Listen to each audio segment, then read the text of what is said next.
Hi, my name is Paul Arnold and I'm a qualified psychotherapist and a trained coach, and today I want to talk about self-harming. Johnny Cash did a very moving rendition of the song Hurt. And the first lines go, "I hurt myself today to see if I could still feel. I focus on the pain, the only thing that's real." And there's a lot that's been written and researched in this area, and it's deeply complex and can differ from different people. And we certainly know that a lot of self-harming is about, a controlling mechanism, a self-soothing, trying to manage and relieve the feelings that are often being unprocessed. And it's a distraction and a transference away from those unprocessed emotional pains to a more physical one. And it's interesting when you read transcripts from people who have cut themselves, they say about they lose themselves and they sort of forget about everything else. And we certainly know that, there's a lot of past trauma can often be involved in why people do self-harm. And there's almost a dissociation from themselves, from their body. And so this actual, cutting or hurting themselves can often be them trying to get in touch with their bodies.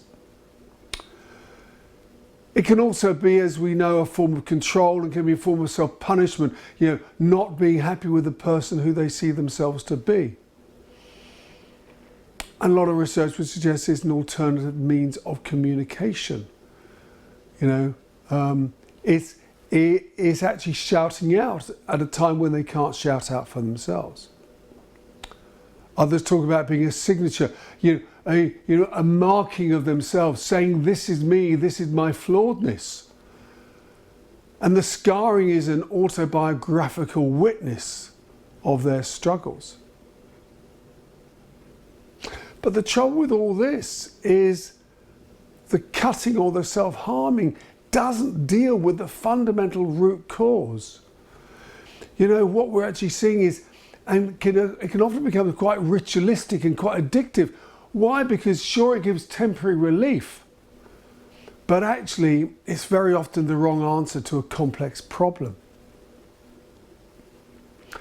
And I think, as Johnny Cash goes on to sing, the old familiar sting, try to kill it all away, but I remember everything. So if self-harming is about any of those multiple perspectives I just talked about, then talking to a therapist is gonna help. But also acknowledge the paradoxical dilemma, because for many of these people, they can't talk about it. There is also an inability to maybe express the complexity of what's really going on for them. And also they feel alienated. So the ability to come to others and be understood is a real barrier for them.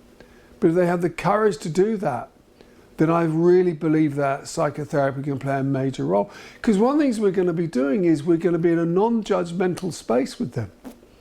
And we're really going to help them work out the messiness.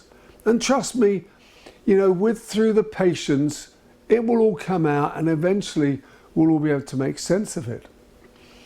I think very importantly, I think as a psychotherapist, I want to see the real person, not see the symptoms or see the defined condition. Because every person is coming into that space with their own specific history, with their own stories. And I think it's for us to work at that level with the individual. So if you are cutting yourself or doing any self-harm, I really do encourage you to have the courage to reach out and talk to someone.